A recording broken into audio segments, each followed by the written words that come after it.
prophetic consciousness. So let's pray. Heavenly Father, in the mighty name of Jesus, we worship you, O Lord. We magnify your name, Father God, sa mga oras na to. As the song, Panginoon, revealed, you are our Yahweh, our Rapha, our Adonai, Panginoon. So Lord, we are conscious, Panginoon, na ikaw ang aming sinasamba. Alam namin, Panginoon, na ikaw ang aming Diyos na pinasasalamatan. Salamat sa lahat ng mga praise report. Salamat sa lahat ng mga pagtulong at biyaya mo sa bawat isa sa amin. Purihin ka dakilang Diyos sa pinakamataas na pagsamba sa pangalan ni Jesus na aming Diyos na buhay. Amen and amen. Praise God. Scarlett, nandyan ka ba, anak?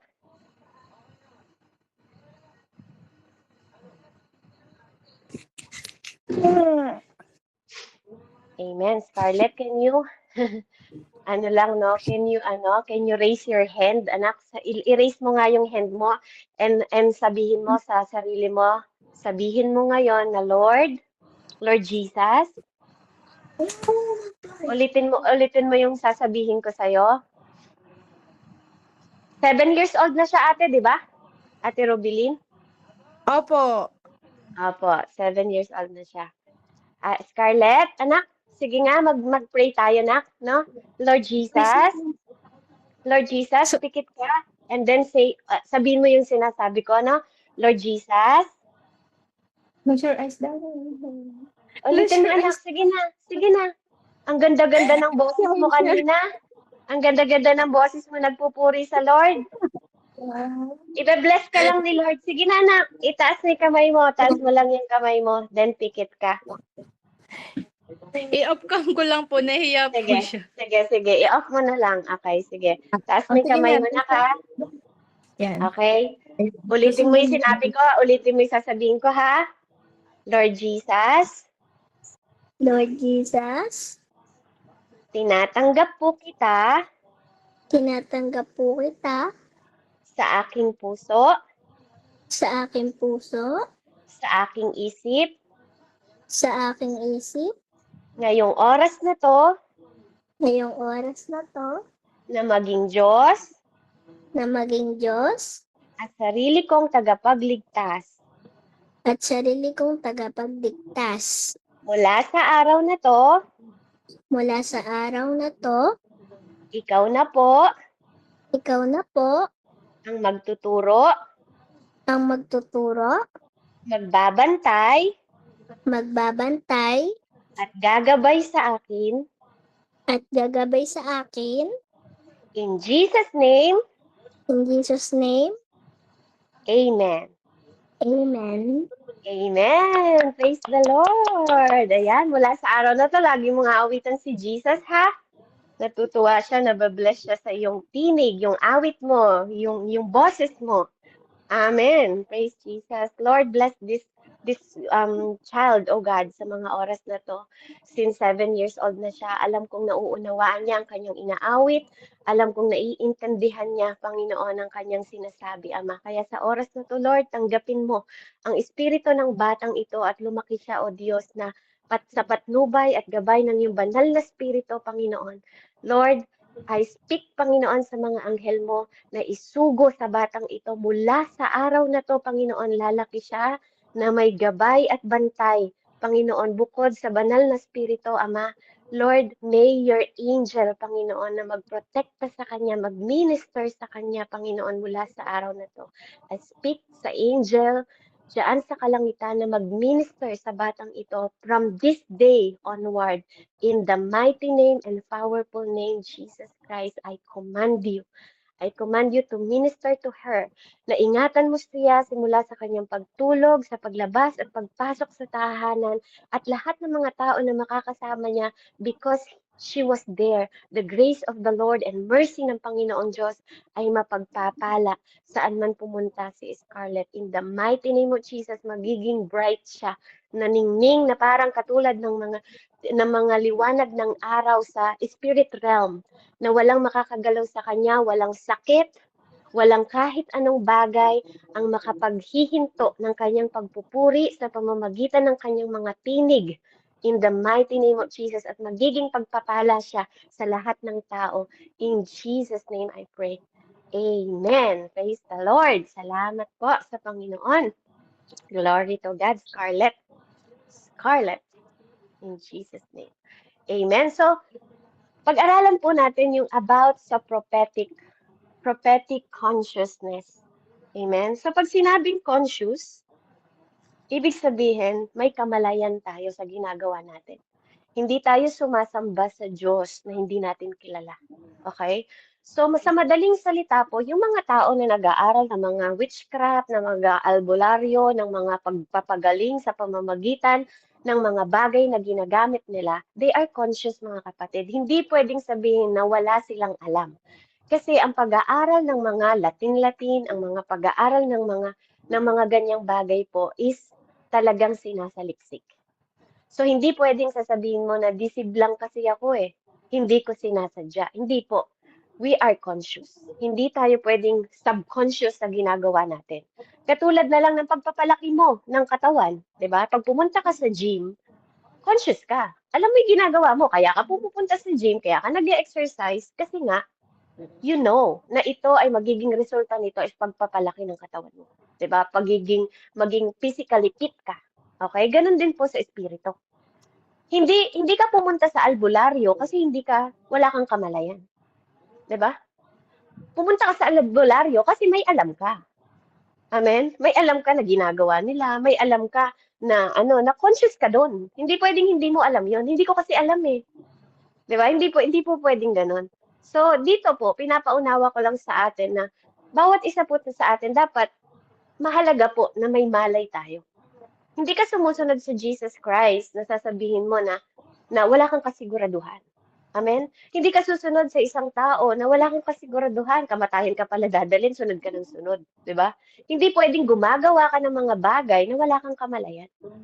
You know. 'Di ba? Conscious ka. So dito po, yung prophetic consciousness na sinasabi natin dito, mahalaga po.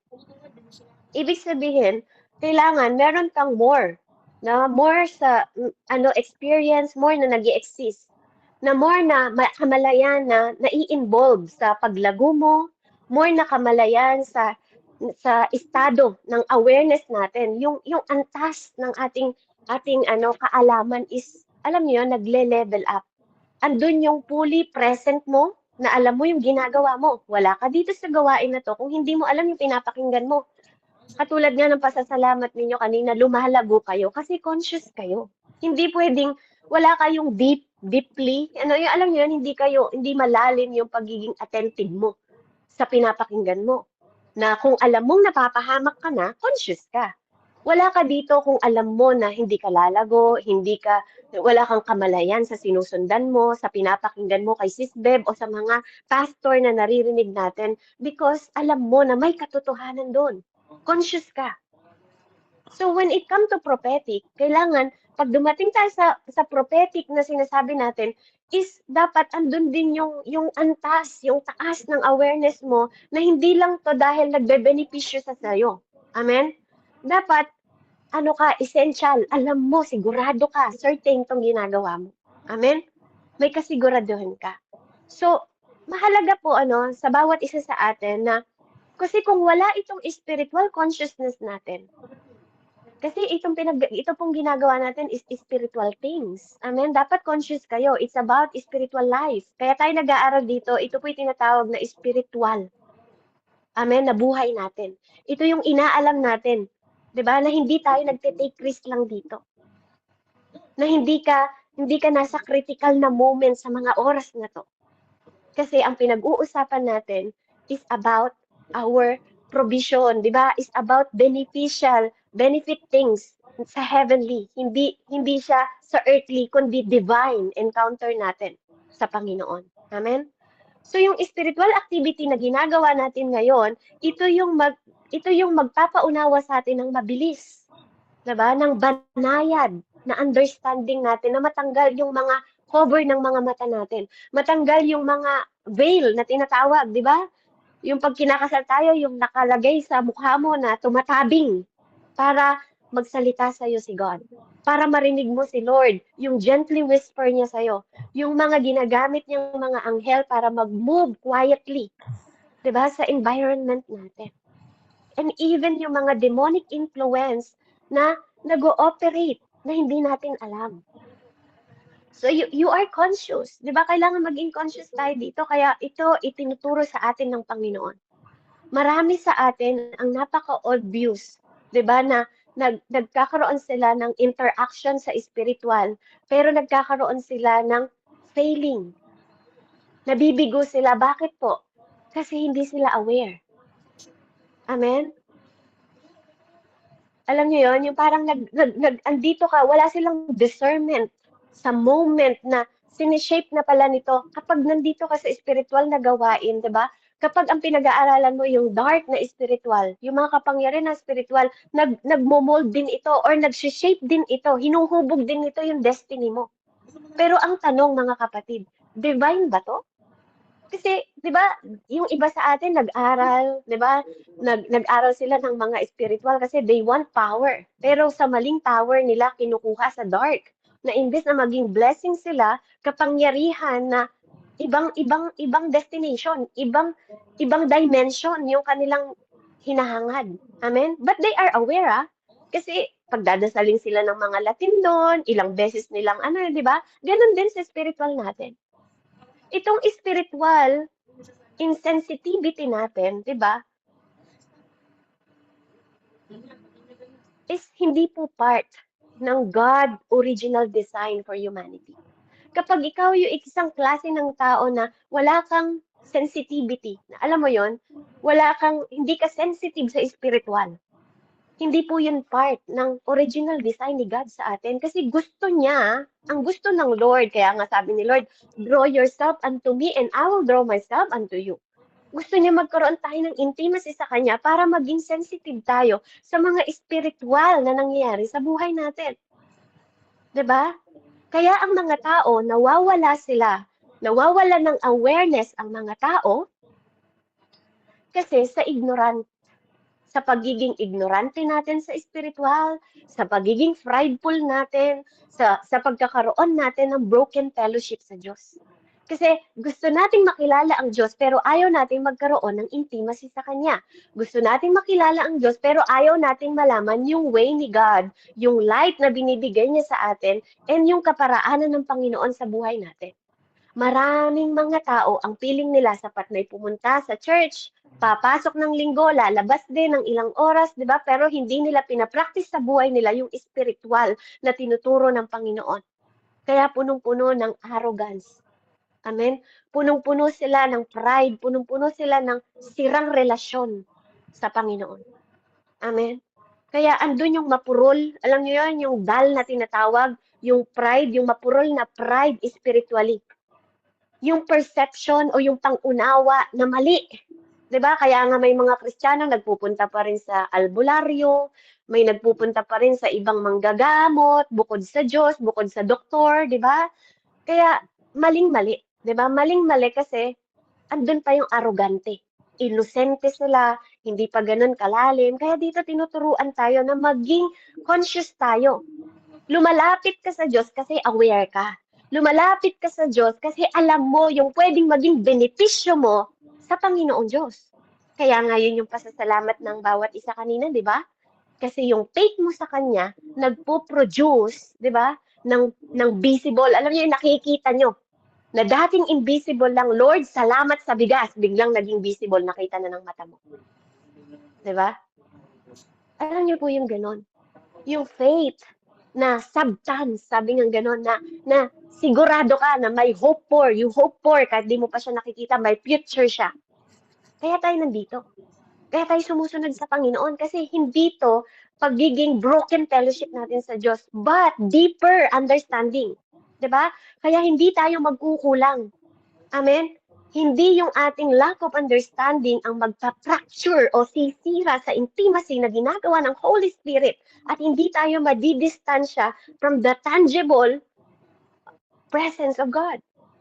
'Di ba? Para makita natin yung kapangyarihan ng Panginoon na gusto niyang ma-encounter mo. Gusto niyang maranasan mo. yung kagalingan. Pero, di ba, kung anong mahalaga sa'yo, conscious ka eh. Kung anong pinapahalagahan mo. Gusto kang bigyan ng Lord ng matibay na relasyon, di ba? Magpapadala siya ng mga tao sa'yo, palalapitin niya yung mga tao sa'yo, pero tinatanggihan mo. Hindi pwedeng hindi ka conscious. Di ba? Di ba yung parang hindi sa'yo hindi sa'yo epektibo yung mga spiritual touch ng lay hands, di ba? Kasi mas importante sa'yo yung bagay na mas pinapahalagahan mo. Amen? So we are conscious. Wag nating sabihin we're subconscious sa mga nangyari sa paligid natin. Bakit may kaguluhan? Bakit may mga test? Bakit may mga pagsubok? It is a test kung sino ang priority natin. Amen? Hindi pwedeng magkaroon tayo ng subconscious na hindi natin alam. Kaya nga inaaral natin ng malalim ang understanding para hindi tayo magkaroon ng arrogancy. The way we respond, the way na makikipag-usap tayo, the way, 'di ba? The way na makikipag-fellowship tayo sa mga tao. Kasi hindi gusto namang Lord na maging arrogant tayo. Kaya nga pag hindi pa tayo maalam, pag di pa tayo marunong, God cannot use us. Hindi tayo pwedeng gamitin ng Panginoong Diyos na hindi tayo nakakultivate, na hindi tayo natututo, na hindi tayo nagiging malalim ang understanding natin. Baka kasi gamitin natin ang kapangyarihan, di ba? Pwedeng magamit sa darkness. Amen? Pwedeng sa kapahamakan mo dahil sa kakulangan ng understanding mo about spiritual. Sa kasalatan ng karunungan, kakulangan, pwede kang mapahamak. At most of people, sabi nga, people of God, napapahamak sila because of lack, kakulangan ng karunungan. Amen? So, ganito kahalaga yung itinuturo sa atin ng Panginoon ngayon, yung prophetic consciousness natin because it is biblical history. History ito. Kaya nga tingnan nyo, ang curses is history. Amen? Mula kay Abraham, tama? Mula kay Abraham, anong ginawa po ni Tatay Abraham? Si Tatay Abraham, nagsinungaling siya sa Pharaoh, di ba? Sa king, sa Pharaoh, na asawa niya si Sarah. Alam niyo ba na from Genesis 26, pag nagbabasa kayo, namana din yun ni Isaac. Nagsinungaling din siya kay Abimelech. Nakita niyo yung curses, di ba? Kapag hindi natin pinuputol ang curses sa family natin, namamana siya ng namamana. At mula sa anak niyang si Isaac, minana din ni Jacob. Di ba? Anong nangyari kay Jacob? Pinasinungalingan naman siya ng kanyang uncle, di ba? Nagsinungaling na si Leah ang pinakasalan niya, pero si Rebecca ang gusto niya. Nakita niyo? Sa saling-saling na lahi ang curses na mamana pag hindi pinutol. Amen? Mula pa sa history, mga kapatid. Kaya yung mga cancer na yan, yung mga sakit na cancer, pag di nyo pinutol sa buhay ninyo yan, paano na? Pag di nyo alam yung benepisyo na meron kayo sa Panginoon. Pinapadalan kayo ng Panginoon ng mga tao, pero di nyo tinatanggap sa tahanan ninyo. Amen? Paano na? Mapuputol ang mga yan. Kung ang Panginoon mismo ang gumagamit ng mga tao para ipadala sa atin. Kasi even the biblical history, may mga taong pinadala ang Panginoon. You cannot grow by yourself. Walang taong lumago para sa sarili lamang niya. Kaya yung meditation ng mga Buddha, alam niyo yun, napupunta sila sa mountain, di ba? Mag-isa sila doon sila nagme-meditate, kinukuha nila, kinukonsume nila yung energy ng nature, di ba? Subukan mo silang dalhin sa mga tao na matetest yung kanilang patient, hindi sila lumago. Bakit? Kasi you cannot grow by yourself. Hindi ka pwedeng maging grow sa gubat. Ate Ann, Ate Billie Jean, hindi ka pwedeng mag-grow sa loob ng kwarto mo, Ate Billie Jean, pag hindi ka nakakasalamuha sa mga tao, sa trabaho mo. Kaya nga, doon makikita, doon ka nagsashine. Pag natetest tayo, doon tayo nagsashine. Amen? Hindi yung kapag solo lang tayo. Kaya nga, tinitest ka ng Lord sa anak mo, sa loob ng bahay mo.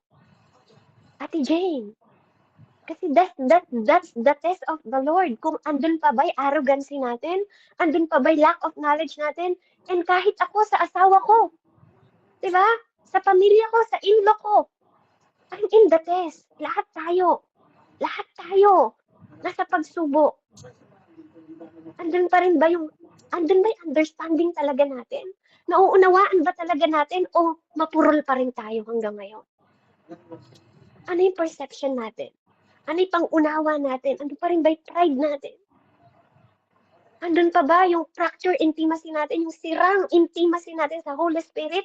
Na bakit wala pa rin tayong love? Bakit wala tayong patient? Ba't wala tayong pananampalataya? Ba't wala tayong self-control? Nagbubunga ba talaga tayo? You can ask yourself right now. Hear me by the Spirit of God. You can ask yourself na right now, kamusta ka? Huwag mong tingnan yung ibang tao. Ikaw, kamusta ka, Kuya James? Kamusta ka, Tita Annalisa? Kamusta yung patient natin? Kamusta yung pananampalataya natin? Because prophetic consciousness is biblical history until now. Si Jesus, hindi siya lumakad ng walang love, walang patient, walang self-control, walang growth. He walked, he grew in wisdom. He grew in wisdom. Kasi conscious siya sa prophetic because he is the highest prophet. He is the highest prophet. Alam niya kung bakit siya dinala sa mundo. Ikaw, alam mo ba? Alam mo ba yung assignment mo dito? Alam mo ba yung purpose mo? Conscious ka ba o wala ka pa ring malay hanggang ngayon, Ate Cristita? Bakit ka nandito? Bakit gabi-gabi nandito ka? Bakit gabi-gabi gusto mong marinig to? Do you really know? Do you really understand? May kamalayan ka ba talaga? And I believe we are all here kasi may malay tayo. Alam natin yung sinusundan natin. Alam natin pinapakinggan natin. Alam natin na lumalago tayo. Alam natin na nag-grow tayo spiritually, mentally, physically. We put into practice. Kasi naniniwala ako, hindi tayo magsasama-sama sa loob ng 6 na taon kung di tayo conscious. Hindi tayo magtutulong-tulong kung di tayo conscious sa ginagawa natin.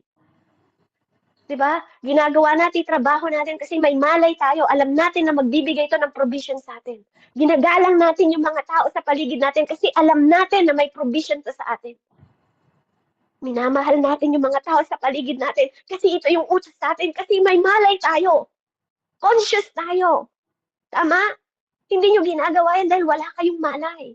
Hindi nyo yan ginagawa dahil hindi nyo alam na ginagawa nyo yan. You know, from the very bottom of your heart, you know, na kahit nasasaktan ka na kahit nagsasakripisyo ang ginagawa mo pa rin kasi you know, naiintindihan mo yung sinusundan mo, naiintindihan mo yung Diyos mo kasi may malay ka. Hindi pwedeng hindi natin alam.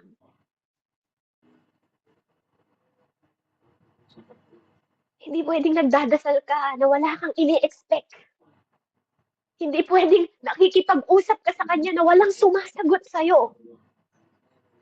Hindi ka pwedeng nakikipag-usap na walang kausap. You are conscious. Dahil alam mo from your spirit. Alam mong totoong may Diyos. Conscious ka kasi.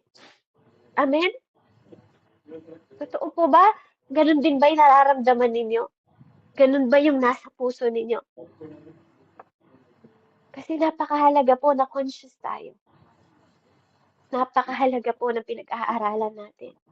Kasi ito yung prophetic na magsuserve sa atin sa tulay ng pagiging human natin papunta sa spiritual natin. Ito yung channel na binibigay sa atin ng Panginoon. Ito yung divine secret ng Diyos sa atin, mga kapatid, para magkaroon tayo ng insight. Para makita natin yung mga bagay na hindi natin nakikita dati. Para ito yung maging direction natin kung saan tayo magpo-flow. Amen? Saan tayo papunta? Dapat conscious ka kung saan ka papunta ngayon. Bakit ka nandito? Ito yung prophet na tumatayo. Ito yung prophecy, yung prophetic consciousness natin. Amen? Na nagiging gate natin. Katulad ng mga propeta na noon, they are spiritual gatekeeper. Sila yung mga prophet na tumatayo noon para i-lead yung mga tao. Dito tayo pupunta. Dito tayo i-lead. Amen? Katulad nila Tatay Moises, sila Tatay Samuel. Amen? Kung paano silang nag-lead. Sila Ezekiel, they are the main prophet, 'di ba? Na nag-lead sa mga tao. Naging responsable sila na mag-receive ng revelation from God para in-interpret yung malalim na kahulugan na mag-guide sa mga tao, sa mga individual na tao katulad natin noon. Katulad ng nation. Katulad ng mga nagaganap sa nation ngayon na kaguluhan mula noon sa Israel hanggang ngayon sa Middle East. Yung mga panic buying na yan, sabi nga sa mga ngaral, kung anong nangyari noon, mangyayari ulit ngayon, paulit-ulit lang, paikot-ikot lang. Are you conscious? Kaya yung story ni Cain, even sa history ni Cain at ni Abel, napakahalaga ng importanteng sitwasyon nila nung kanilang panahon. 'Di ba? Nung pinatay si Cain, si Abel ni Cain, 'di ba? Makikita ninyo, mapapansin ninyo yung level ng spiritual na consciousness nila at abilidad nila na marinig ang Panginoon clearly. Very clear na narinig ni Abel ang Panginoon. Amen? Basahin ko po sa inyo sa Genesis 4, 9, and 10. Ito yung namana nila sa kanilang tatay, naririnig nilang Diyos. Sabi po ng Genesis 4, 6, and 10, kaya't sinabi ni Yahweh, anong ikinagagalit mo, Cain? Bakit ganyan ang mukha mo? Kung mabuti ang ginawa mo, dapat kang magsaya. Kung masama naman ang kasalanay, tulad ng mabangis na hayop na laging nag-aabang upang lapain ka. Nais nitong pagharian ka, kaya't kailangang mapaglabanan mo ito. Isang araw, niyaya ni Cain ang kanyang kapatid. After pong nagpaalala ni God sa kanya, niyaya niya yung kanyang kapatid, Abel, pumunta tayo sa bukid. Sumama naman ito, ngunit pagdating nila sa bukid ay pinatay ni Cain si Abel. Tinanong ni Yahweh si Cain, nasaan ang kapatid mong si Abel? Sumagot siya, hindi ko alam. Bakit ako ba'y tagapag-alaga ng aking kapatid? At sinabi ni Yahweh, Cain, ano itong ginawa mo? Sumigaw sa akin mula sa lupa ang dugo ng iyong kapatid at humihingi ng katarungan. Nakita niyo po? Naririnig niya ang tinig ng Diyos. Same thing sa atin ngayon, naririnig natin ang tinig ng Diyos. Pero ang tanong, sinunod ba natin? Sinusunod ba natin? Aware ba tayo? Conscious ba tayo? Kasi dito po nakita natin, yung minana niya na marinig yung tinig, history, biblical history mula pa sa kanyang tatay, naririnig nila, sa kanyang nanay, naririnig nila yung tinig ng Diyos. Binabalaan sila ng Diyos. Anong minana ni Cain at Abel? Di ba po? Si Cain, tingnan nyo, nagbabala ang Diyos. Nagbabala din si Yahweh kay Abel at sa kanyang nanay na si Eva. Same thing kay Cain. Nagbabala ang Diyos bago mangyari ang kasalanan. Pero ano pa rin ginawa niya? Sabi niya, kailangan mapaglabanan mo ito. Sabi ng Diyos sa kanya. Pero anong ginawa niya? Pinatay pa rin niya yung kapatid niya. Do you think he is not conscious sa ginawa niya? Wala ba siyang malay sa ginawa niya? Bago natin gawin ang bagay, aware ang Panginoon. At tayo binabalaan niya. Kaya nga sabi ng Panginoon, bulay-bulay natin ang salita, i-meditate natin araw at gabi para maging aware tayo. Amen? Pero dito makikita natin, di ba? Kahit pa may abilidad siya na marinig ang tinig ng Diyos katulad ng kanyang magulang na si Adan at si Eva, na originally sa history natin biblically, sila yung mga magulang natin na nag-walk in perfect intimacy sa Panginoon. Di ba? Direct nilang naririnig ang tinig ng Diyos pero nandun pa rin yung disobedient nila. Naging resulta ng disobedient ni Eden. Nawala yung kanyang spiritual sight at yung clarity ng kanyang narinig. Di ba? Anong nangyari?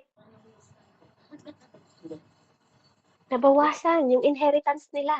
Na imbis na nasa magandang garden sila, hindi na kailangan magtrabaho, hindi na kailangan magpagal para makatanggap ng pagpapala ng Diyos. Nabawasan to dahil sa disobedient. Dahil kahit naririnig nila yung tinig ng Diyos, binaliwala nila. Ganon din kay Cain. Kaya nga ang ibig sabihin ng pangalan ni Cain is another man. Amen? Another man. Imbis na dapat ang pangalan niya a new man. Di ba? Hindi. Ang meaning ng pangalan ni Cain is another man. Amen? Pinanganak siya 'Di ba? Under ng inherited ng spiritual na may depekto dahil sa disobedient ng kanyang mga magulang. Unlike si Adam, amen, na makikita natin yung pag-create sa kanya ng Panginoon is pure. Pure, 'di ba? Walang kapintasan. Pero si Cain, na-carried siya ng compromising niya sa spiritual inheritance, kaya siya nahulog. Amen? Sa fallen humanity. Kasi hindi niya pinakinggan. Kahit na nananatili ang small voice ng Panginoon, kahit na able pa rin siyang marinig ang tinig ng Diyos, pinatay pa rin niya yung kapatid niya. And sometimes ganun tayo. Naririnig natin ang tinig ng Diyos, pero di pa rin tayo sumusunod. Kaya nga natin sabi, narinig ko yung Diyos, sinabi ng Diyos sa akin na ganito, ganyan, pero hindi natin sinunod. We're killing the voice of God. Diba? Tayo mismo ang nagpapatahimik. Kahit gustong-gusto niya tayong makausap. But still, we thank God. We thank God kasi our Father, for a second Adam, Jesus Christ, who created us anew. Diba? Ginawa niya tayong bago. Born. Na walang defective. 'Di ba? Yung by grace, 'di ba? Yung lineage natin, 'di ba? Nandun tayo sa holiness. Nandun tayo sa purity. Amen? Unlike si Cain, mga kapatid, we are reborn spiritually pure. Not because of our will, hindi natin naging, but because of Jesus Christ na nagbibigay sa atin, na nagmodel para sa atin ng pagiging Kristo niya, ng pagiging Christ niya sa atin. Yung Diyos na walang kasalanan, yung second Adam na walang kasalanan, at tayo yung mga anak niya. Siya yung panganay, tayo yung mga kapatid niya. Siya yung ulo, tayong katawan. You need to be conscious kung anong meron tayo ngayon. Yung pribilehiyo na nakukuha natin. Yung holiness na pinapamana sa atin, at yung righteousness, hindi dahil mabuti ka, kundi mabuti siya. Hindi dahil banal ka, kundi dahil banal siya. Hindi dahil righteous ka, kundi righteous siya. Anong ibig sabihin nito, mga kapatid? Kailangan maging conscious ka na ito yung advantages natin when it comes to hearing to God. Hindi niya lang tayo binigyan ng hearing. Ginawa pa niya tayong templo. And you need to be conscious with that. Na pag tinanggap mo siya as your Lord and Savior, you are the temple of God. You can do more. Kaya nga yung mga apostol nun, in-illustrate nila yung spiritual gift, yung capacity ng biological inherited na minana natin mula kay Jesus Christ. Sabi niya sa 2 Timothy. 2 Timothy po. 1, 5 and 7. Hindi ko nalilimutan ang tapat mong pananampalataya na naunang tinaglay ng iyong lolang si Loida at ni Eunice ng iyong ina. Natitiyak kong nasa iyo rin ang pananampalatayang ito. Verse 6. Dahil dito ipinapaalala ko sa iyo na pag-alabin mong muli ang kaloob na ibinigay sa iyo ng Diyos nang ipatong ko sa iyo ang aking kamay. Sapagkat ang espiritong ibinigay sa atin ng Diyos ay hindi espirito ng kahinaan ng loob, kundi espirito ng kapangyarihan, pag-ibig at pagpipigil sa sarili. Ito yung pinag-aralan natin na tinuro ko sa inyo, hindi espirito ng kaduwagan ang binigay ng Diyos sa atin. At kailangan conscious ka doon. Kailangan alam mo yon. Amen? Ito yung namana niya ni Timothy. Diba? Dahil sa pagtuturo ni Paul. At dahil sa mga disciple na yun, nandito tayo ngayon. Minamana natin. Ito yung scripture na nagre-reveal sa atin ng napakalinaw kung paanong minana ni Timothy yung spiritual faith at gift sa bloodline.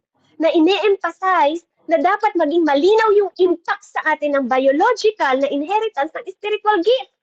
Amen? And prophetic is gift. Kaya maging prophetic conscious tayo. Ikaw yung best prophet ng buhay mo. Kaya kung anong dinedeklara mo sa sarili mo, you are declaring kung anong life na meron ka. in future. Amen? Kung anong nilalagay mo sa utak mo, sa isip mo, yun yung magiging ikaw. That is the Proverbs, sinabi ng salita ng Diyos. Kaya ano yung nagiging kontra sa prophetic respond natin? Ano yung nagiging kontra sa atin? Amen? Kasi dito, makikita natin yung kontra ng kwento mula kay Cain, di ba? Na sa young age niya, katulad ni Prophet Samuel, okay?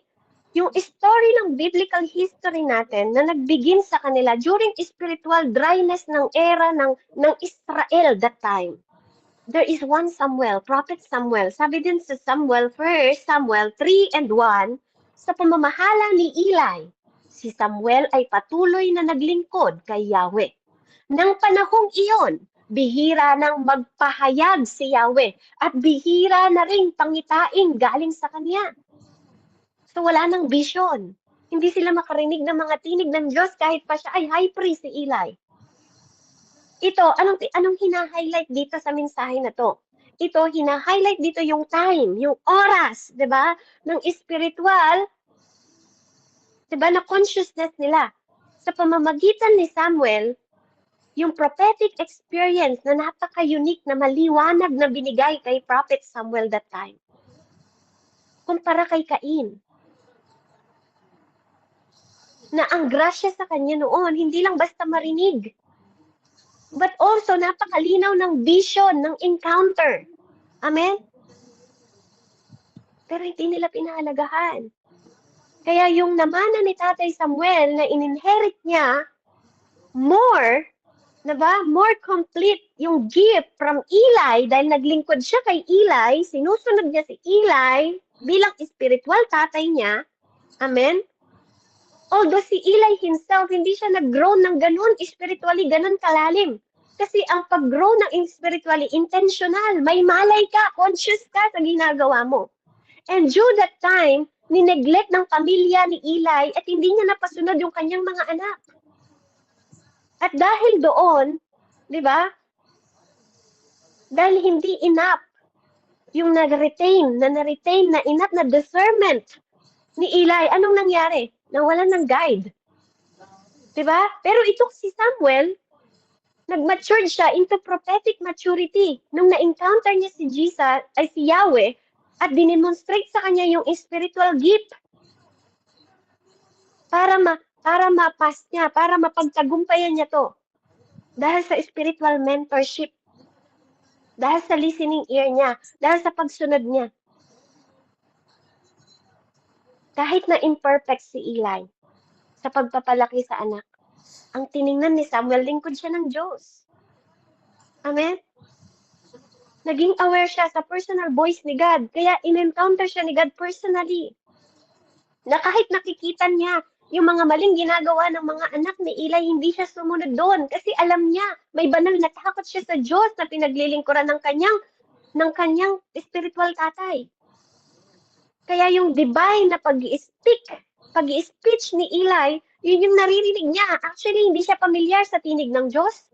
Kasi ang naririnig niya lang is tinig ni Eli that time. Sumusunod siya sa Diyos because of the voice ng high priest. Walang iba kundi si Eli. Kaya nung tinawag siya ng Diyos, hindi pa siya pamilyar sa tinig ng Diyos. Sabi niya sa 1 Samuel 3. Amen? Ay, sa 8 po. Sa 3, verse 8 and 10, sa ikatlong pagtawag ni Yahweh, muling lumapit si Samuel kay Eli at sinabi, narinig ko pong tinawag ninyo ako? Sa pagkakataong iyon, naunawaan ni Eli na si Yahweh ang tumatawag sa bata. Kaya sinabi niya, mahiga kang muli. Kapag narinig mo pang tinawag ka, ganito ang sabihin mo, magsalita po kayo, Yahweh, naririnig po ang inyong lingkod. Nakikinig po ang inyong lingkod. At muli ngang nahiga si Samuel. Si Yahweh ay lumapit kay Samuel at muli itong tinawag.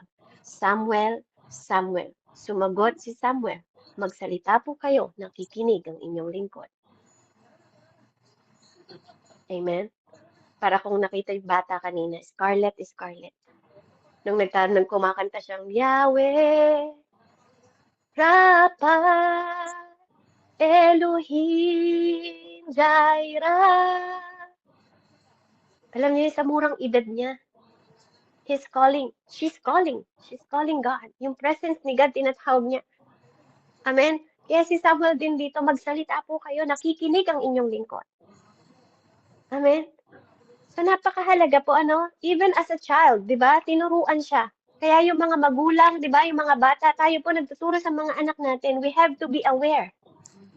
Kailangan tayo magkaroon ng consciousness, magkaroon ng kamalayan. Amen? Kaya dito makikita mo yung humility na pinakita ni Samuel at yung pagiging teachable niya sa position kung saan doon siya mas lumalim yung revelation niya sa Panginoon. Alam niyo, ang mga tao po na lumalalim sa revelation ng Panginoon, yung nakikita yung humility at teachable heart. Hindi yung tanong ka ng tanong sa leader mo pero di mo sinusunod. Tanong ka ng tanong, di ba, sa mga lingkod pero hindi ka naman sumusunod. Hindi ka nag-act ng obedient. Kaya doon palang kitang-kita ng Lord yung pride. Kitang-kita ng Lord na kahit pa magpakita siya ng revelation sa'yo, kahit pa marinig mo yung tinig ng Diyos, there's a possibility that you don't obey. Amen? So napakahalaga na we took the spiritual discernment, di ba? Mula sa part ni Eli na na-impart, di ba po, sa calling dun sa bata. Walang iba po kasi si Prophet Samuel na recognize niya sa pamamagitan ng instruction ng kanyang spiritual tatay, Lord, di ba? Speak, Lord, for your servant hears. Di ba? Kaya meron siyang sinunod. And the Lord came, di ba? Nung winelcome niya si Lord, nung in-acknowledge niya si God, tumayo si Lord sa tabi niya, di ba? Andun yung presensya ng Lord and God called him. At nag-speak sa kanya ang Panginoon Diyos. Di ba? Hindi lang niya narinig yung tinig ng Diyos. He came, sabing ganon. He stood at nagpunta. Di ba? Si Yahweh sa kanya, lumapit sa kanya, kinausap siya. Di ba? He came, he stood, and he called. Hindi lang audible moment, kundi visitation yung naramdaman at naranasan ni Samuel. Kaya ngayon, anong ginawa ni Samuel? Pinosisyon niya yung sarili niya sa pamamagitan ng instruction na pinaprepare sa kanya. Dahil conscious na siya, nalaman niya na kung sino yung tinig. Pinrepare niya yung sarili niya by humility. Nag-respond siya ng correct. Nag-respond siya ng tama. Speak for thy servant hear you. Magsalita po kayo. Diba? Yung humility na binaba niya.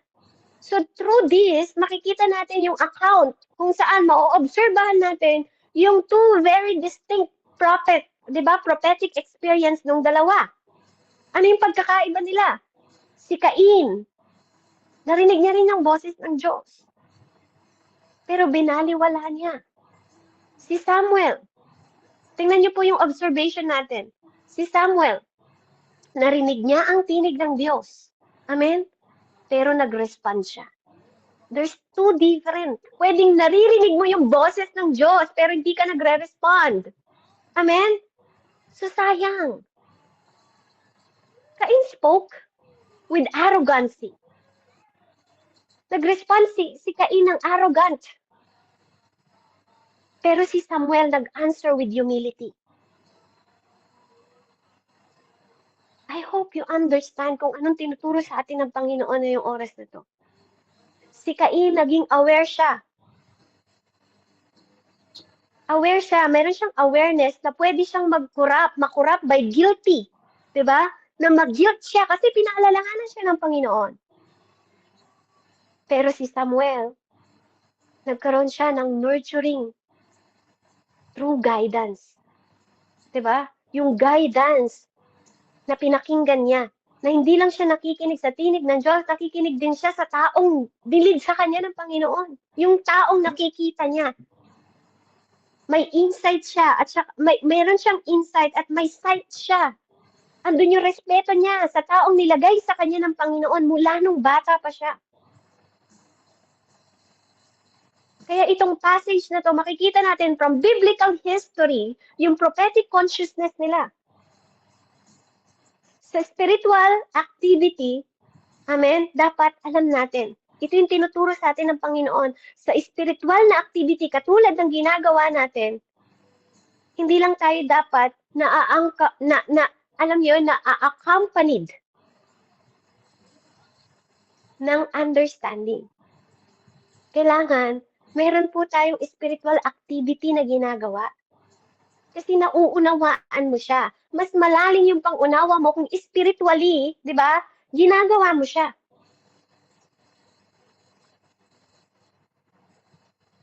Yung both siya ginagawa mo spiritually na may understanding. Amen? Kaya dapat hindi lang siya spiritual activity, hindi lang to basta Bible study online. Kailangan andun yung sumusunod, yung understanding mo kung bakit mo to ginagawa, kung bakit ka naghahayo, kung bakit ka nagpo-proclaim ng good news, kung bakit ka nagtuturo sa mga bata, kung bakit ka naglalaan ng oras, kung bakit ka nagbabasa, kung bakit ka umaawit. You have to be conscious na ginagawa mo to for the glory of God. You know your assignment. You know you're conscious. Kasi you have guidance. Hindi mo to ginagawa ng walang kamalayan. Kailangan maging sensitibo tayo na natitrain tayo through guidance and instruction. May instruction ka at may guidance ka. Amen? And what more? Ano pa po yung matututunan natin? Yung mga divine calling natin. Yung divine calling natin, hindi lang to basta dumarating, Ate Jolly. It is the service. Andun yung pagsiserve. At andun yung obedient. Amen? Makikita ng Diyos na you are serving and andun yung pag-obey natin. Kahit na it costs sacrificing. Amen? Ano pa po? Yung tinuturo sa atin, God wait. Diba? Naghihintay siya para sa atin to prepare the respond. Diba? Nag-wait siya, katulad ni Samuel, nag-wait siya ng respond ni Samuel. Here I am. Diba? Nakikinig ang iyong lingkod. Before ni-reveal ng Lord yung deeper things na gusto niyang assignment at pinapagawa sa kanya as a prophet. Because naging mahusay siyang prophet, naging mahusay siyang priest, at naging mahusay siyang judge. Kasi teachable siya. Kasi he's obedient. Sabi nga, walang nalaglag na salita ng Diyos mula kay Samuel na hindi nag-come to pass. Hindi natupad. Lahat ng pinropesay niya, lahat ng tinuro niya, lahat natupad. Yun yung nangyayari sa taong obedient na pag naririnig mo ang Diyos, andun yung pagsunod mo. Kasi hindi tayo uutusan ng Panginoon Diyos kung pababayaan niya lang tayo. Hindi natin maririnig ang tinig ng Diyos, then after that, bahala ka na. Alam mo na yan. Hindi pwedeng ganon. Yeah. Amen? So we have to be conscious, mga kapatid. Ano yung nagko-kontra dito? Ano yung kumukontra dito sa highlight na to na several of, diba, ng crucial na katotohanan ng minsan ng fundamental being natin as individual, diba? Hindi natin mamana yung inheritance na gusto ng Panginoon, yung epekto o yung affect, diba? Yung epekto ng prophetic capacity. Kasi bakit? Hindi tayo conscious. Hindi tayo aware. Amen? Kahit gusto ng Panginoon na maging aware tayo, kahit naririnig natin yung tinig niya. Kaya po, mahalaga na maging conscious tayo at maging aware tayo. Maging intentional tayo na magpahubog.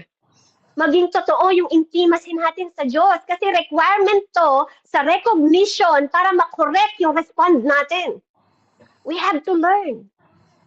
Una, kailangan ng spiritual natin is malapit sa Diyos. Amen? Mapalapit sa Diyos ang ating spiritual na buhay. Hindi guarantee yung may alam ka lang. Kailangan nauunawaan mo yung sinusunod mo. Nauunawaan mo yung tinatawag mo at nauunawaan mo yung direksyon na binibigay sa'yo. Hindi pwedeng gifting lang. So mahalaga. Amen? Prophetic awareness must be cultivated through instruction. May instruction katulad ng tinuturo nila pastor sa atin. Hindi ka lang, prophetic ako. Kamusta ka naman? Diba? Kamusta yung pagkakultivate, yung paghuhubog sa instruction? Sinusunod mo ba? Namamalayan mo ba kung test ito? O temptation? Okay. Namamalayan mo ba? Kung pagtutuwid ito o disiplina? Di ba? Tinig ba ng Diyos to? O tinig mo lang? O tinig ng demonyo? Can you recognize which voice are you hearing? Totoo ba may prophetic awareness ka? Mahalaga po yun. Intimacy with God begin with recognition, then respond. Kung hindi mo ma-recognize yung tinig mo, tinig ng demonyo at tinig ng Diyos, how you recognize? Paano natin ma-recognize? Kung di natin alam kung anong tinig ng Diyos, tinig ng demonyo o tinig ng guilt mo. O isip ko lang. You have to recognize. Kasi kung nake-recognize mo na tinig ng Diyos yan, respond ang susunod niyan. Walang taong, alam niyo yun, yung parang kung talagang tinig ng Diyos, may banal na takot ka dun eh. Lalo na pag true, na mananampalataya ka, nasusunod ka kaagad. You don't doubt. Wala kang second thought. Kasi confusion is not for God. Confusion is not from God. And you have to be conscious on that. The prophetic life is not about hearing alone.